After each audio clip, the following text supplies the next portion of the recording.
श्री राम जय राम जय जय राम, श्री राम जय राम जय जय राम। हमारे पूज्य ज्येष्ठ भ्राता श्री पधार गए हैं। राधे राधे राधे राधे। श्री राम जय जय राम, सिया राम जय जय सिया राम, सिया राम जय जय राम, सिया राम जय जय सिया राम, सिया राम जय जय राम, सिया राम जय जय सिया राम, सिया राम जय जय राम, सिया राम जय जय सिया राम, सिया राम जय जय राम, सिया राम जय जय सिया राम, सिया राम जय जय राम, सिया राम जय जय सिया राम, सिया राम जय जय राम, सिया राम जय जय सिया राम। राधे राधे बोलना पड़ेगा राधे राधे। जोर से और जोर से और जोर से। पूज्य श्री श्रद्धेय धर्म रतन शांति दूत पूज्य हमारे ज्येष्ठ भ्राता श्री ठाकुर जी पधार गए हैं इस कथा में, और आज मानो श्री धाम वृंदावन ही चल करके आ गया हो। हमें पूज्य मलुक पीठ वाले महाराज जी ने एक कथा बताई थी, एक बात बताई थी, वो बहुत ही आपको देख करके याद आ जाती है। पूज्य श्री मलुक पीठ वाले महाराज जी कहते थे, वृंदावन के कोई भी एक ब्रजवासी तुम्हें स्वीकार कर ले या किसी भी ब्रजवासी तुमसे नाता जोड़ ले तो ये मान लेना साक्षात श्री ठाकुर जी ने तुमको स्वीकार कर लिया है। ये पूज्य महाराज जी की वाणी।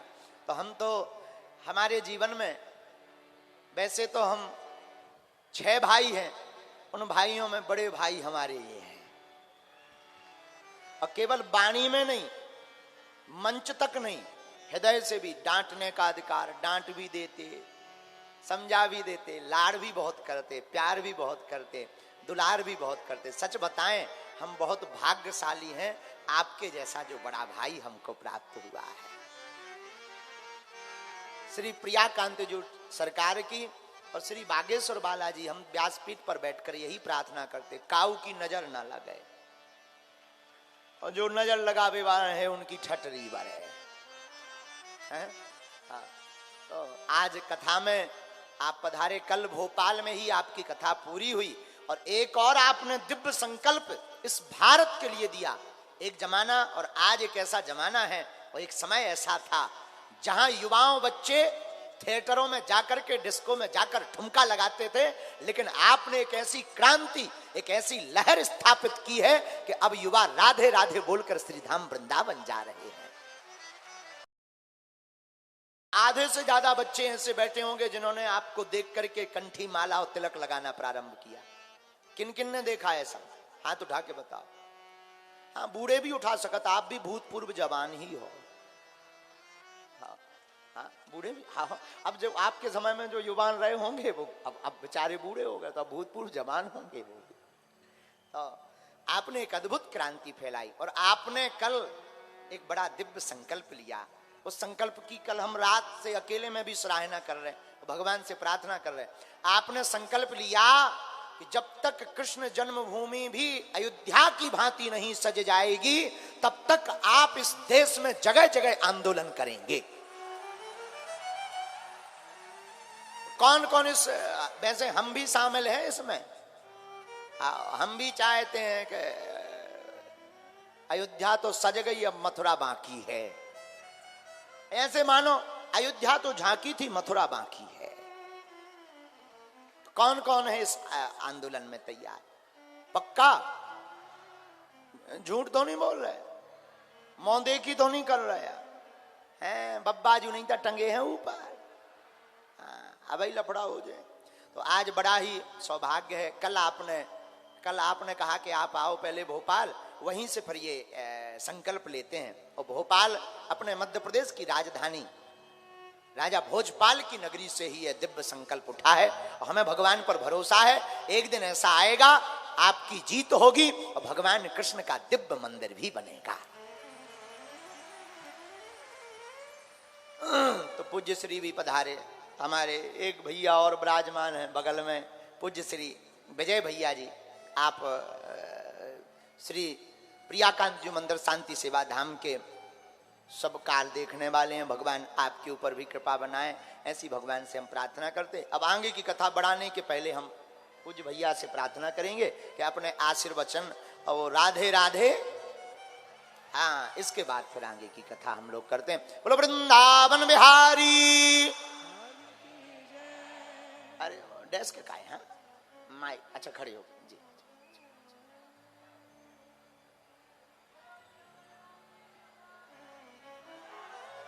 राहुल कोठारी जी, ठीक है।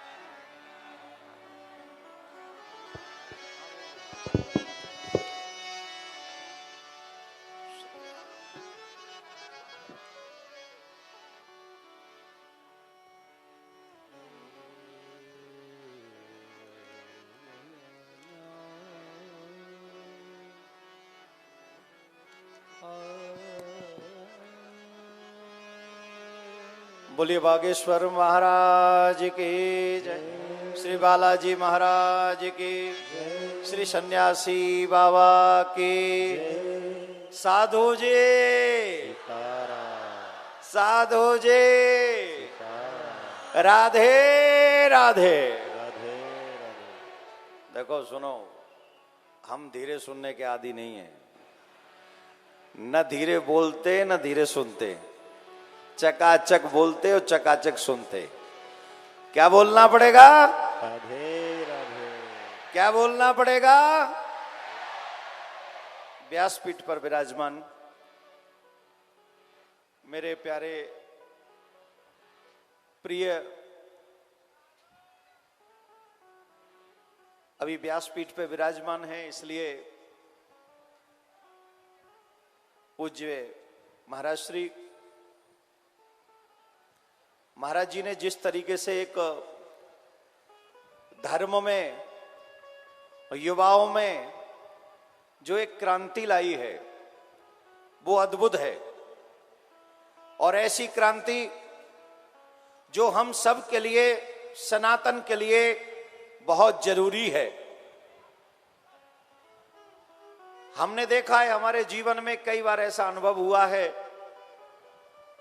कि कोई भी परेशानी के कारण हमारी सनातन बहन बेटियां यत्र तत्र लोगों के पास जाती थी अपना इलाज कराने के लिए, लेकिन इलाज के बहाने जो उनके साथ में वहां दुर्व्यवहार होता था वो हम इस माइक से बोल नहीं सकते। और हम इस बात से बहुत प्रसन्न है कि बालाजी महाराज अपनी कृपा हमारे भैया पर, अनुज पर इतनी की हुई है कि आप लोगों के कष्टों का निवारण करते हैं और बंद कमरे में नहीं करते हैं, कथा पंडाल में करते हैं, कैमरों के सामने करते हैं। इसमें कुछ छिपाने योग्य नहीं है। जो लोग कहते हैं कि ये अंधविश्वास फैला रहे हैं, कमरे में बैठे हुए लोग क्या जाने कि विश्वास किसको कहते हैं। और अंधविश्वास किसको कहते हैं? जिन्होंने कभी अपने माँ बाप पे, अपने धर्म पे, अपने भगवान पे विश्वास न किया हो, उन्हें क्या पता बालाजी का विश्वास क्या होता है।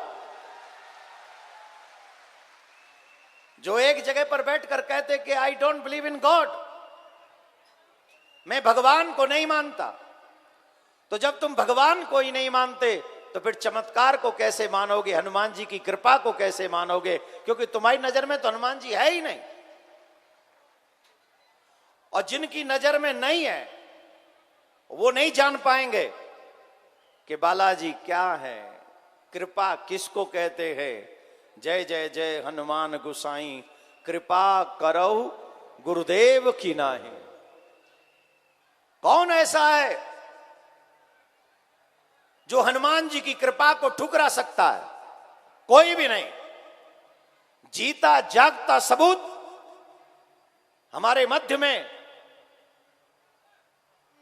व्यासपीठ पर विराजमान हमारे पूज्य भाई श्री है, जो हमारे अनुज हैं, जो बागेश्वर धाम बालाजी महाराज की कृपा के पूर्ण कृपा पात्र हैं, जो आज हमारे मध्य में, देखिए ना, यहां से जहां तक जा रहे नजरे सरीसर नजर आ रहे। अब जिनकी खोपड़ी,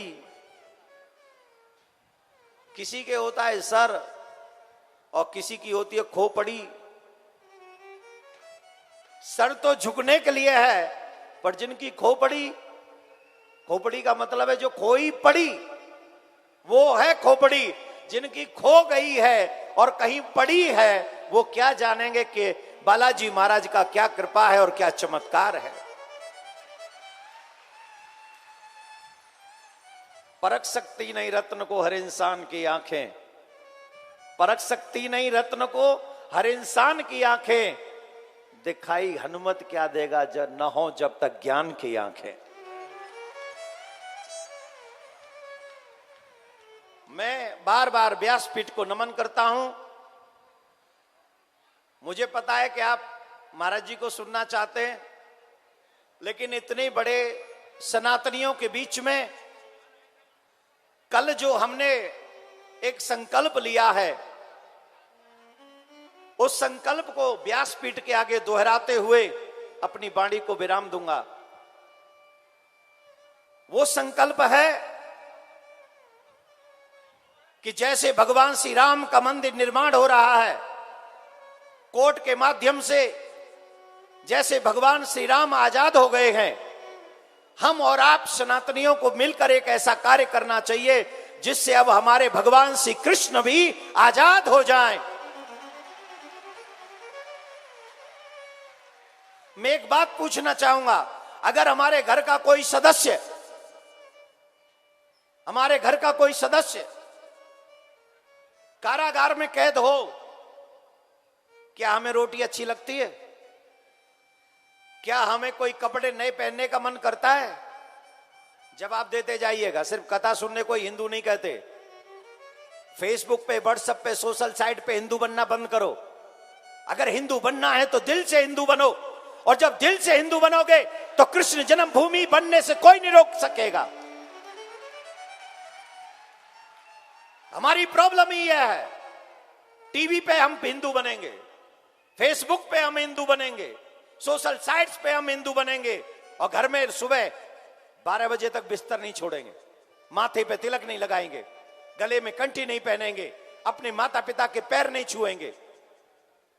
इसलिए दिखावे के लिए नहीं, सच्चाई के लिए हिंदू बनना पड़ेगा, सनातनी बनना पड़ेगा, और अपनी आवाज जैसे और लोग उठाते संविधान के अनुसार, वैसे हमें भी अपनी आवाज उठानी पड़ेगी।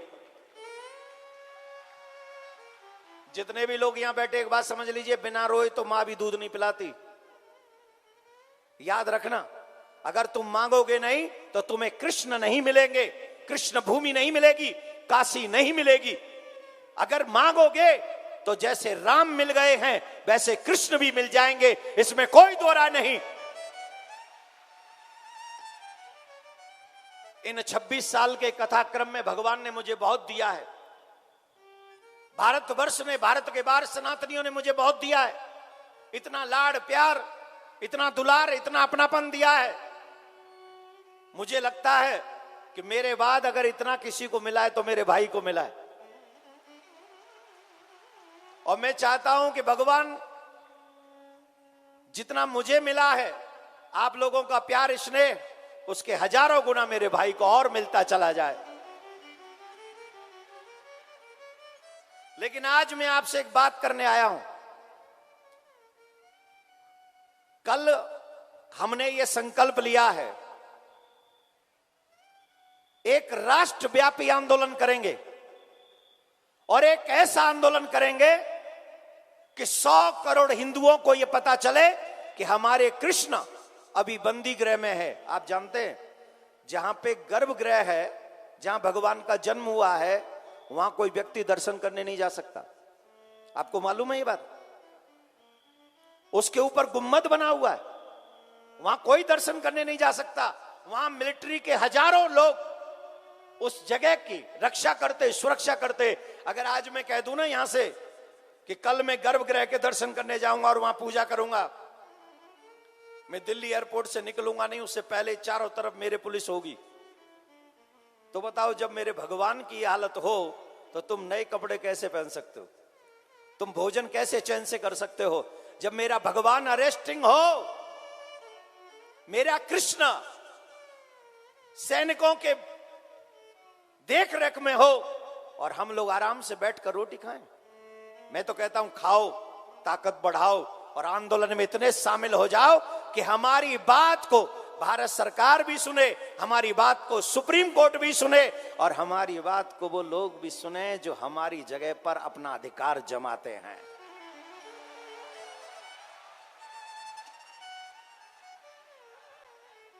जोर से बोलना पड़ेगा। जो बोला करो जोर से बोला करो, धीरे मत बोला करो। दुल्हनों का अभी ब्याह होके आया, बोलोगी तो सास लड़ोगी, सास लड़ जाएगी तुमसे। अरे इतने जोर से बिंदास बोलो कि तुम यहां बोलो और आवाज 57 कंट्रियों में पहुंच जाए कि अब हिंदू जाग रहा है, सनातनी जाग रहा है। इतनी जोर से आवाज होनी चाहिए तुम्हारी। और जोर से बोलना पड़ेगा, और जोर से बोलना पड़ेगा, और जोर से बोलना पड़ेगा। अब बताइए कौन कौन उस राष्ट्रव्यापी आंदोलन में मेरा साथ देंगे, मेरे भाई का साथ देंगे? देखो, मैं अलग नहीं हूं, भाई अलग नहीं, हम दोनों एक ही हैं। और अब एक नहीं है, एक और एक क्या है? तुम ही तुम हो तो क्या तुम हो, हम ही हम हैं तो क्या हम हैं। आनंद आएगा जब हम और तुम मिलेंगे और 11 हो जाएंगे और हम भाई मिलकर 11 हो गए हैं। और सच मानिए, मैं आपको विश्वास दिलाता हूं, मैं तब तक चैन की नींद नहीं सोऊंगा जब तक अपने कन्हैया को उस कारागार से, एक कारागार वो थी जहां कंस ने बनाई थी, आज कारागार वो है जो कुछ दुष्ट प्रवृत्ति के लोगों ने आक्रमण करके मथुरा के ऊपर हमारे कृष्ण के मंदिर को तोड़कर हमारी सनातन धर्म की छवि को तोड़ने का काम किया था। जब तक उन्हें मुंह तोड़ जवाब नहीं दे देंगे, सच मानिए मैं चैन से नहीं बैठूंगा, चाहे उसके लिए कोई कीमत चुकानी पड़े।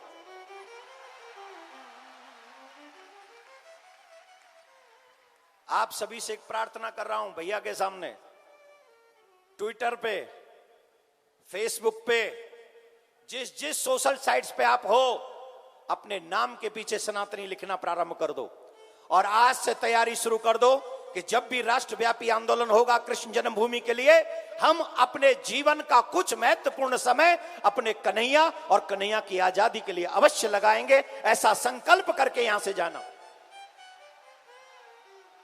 कौन कौन कर रहा है ये संकल्प कि हम उसमें समय देंगे अपना?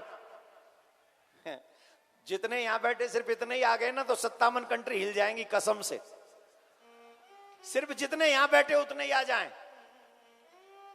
और मुझे पता है जिस दिन वो आंदोलन प्रारंभ होगा, इतने नहीं आएंगे, इसके हजारों गुना आएंगे। मुझे मेरे कन्हैया के भक्तों पर विश्वास, हनुमान जी के भक्तों पर विश्वास है।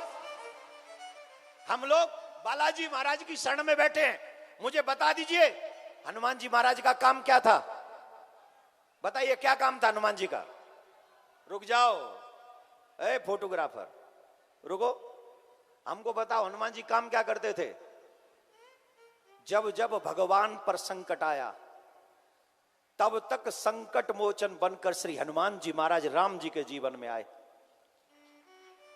लक्ष्मण जी को शक्ति लगी, संजीवनी कौन लाए? जोर से बोलो।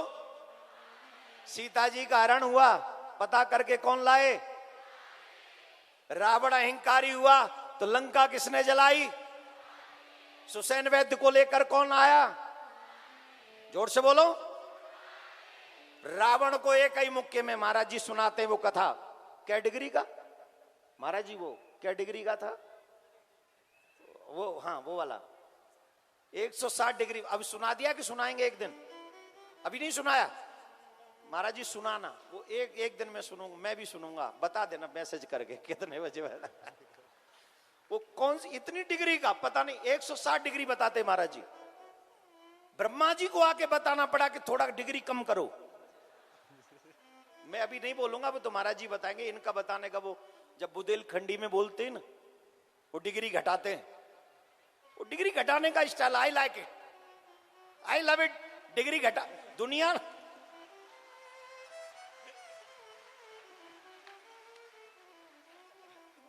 डिग्री बढ़ाने को लाइक करती है और मैं इनके डिग्री घटाने वाले स्टाइल को seriously I love it.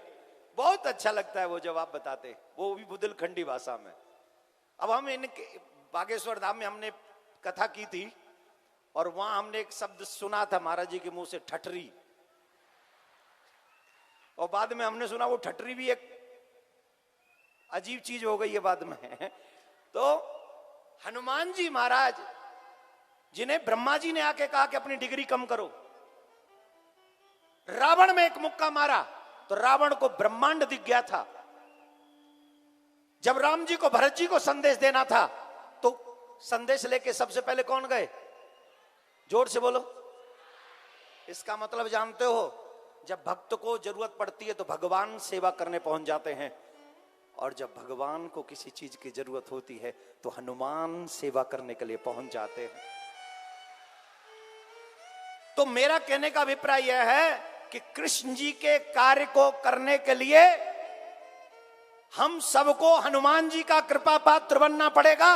Arjun बनकर एक ऐसी लड़ाई लड़नी पड़ेगी जिस लड़ाई में हम अपने कृष्ण को आजाद कर सके, मुक्त कर सके, जो सबको मुक्ति देने वाला है। हम संसार के इन बंधनों में जो कुछ लोगों ने हमारे भगवान को बंदी बना रखा है, हमें इसमें कार्य अवश्य करना होगा। और याद रखना, दो दल होंगे, एक पांडवों का दल होगा और एक कौरवों का दल होगा।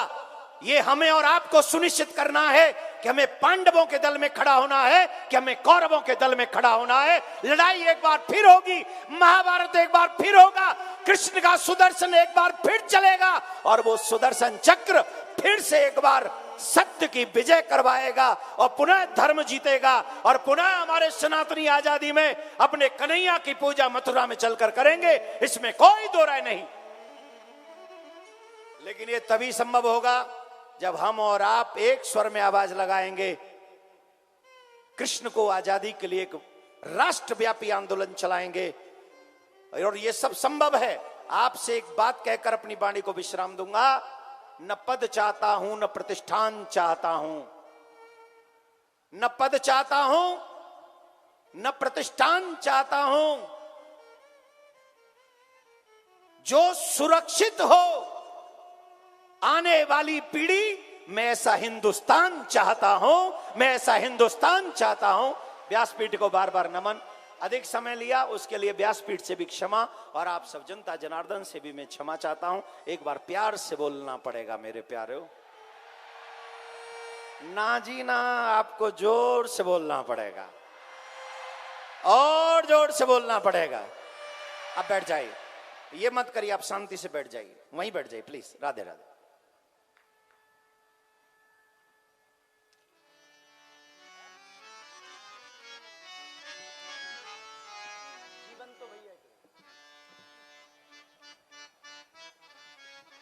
पूज्य श्री ज्येष्ठ भ्राता श्री ने जो संकल्प लिया है, हम आप सबका दायित्व है इस संकल्प को पूरा करने का, क्योंकि भगवान कृष्ण केवल भैया जी के नहीं हैं।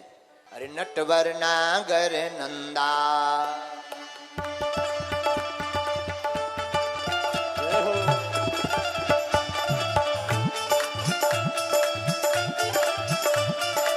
हरि बोल।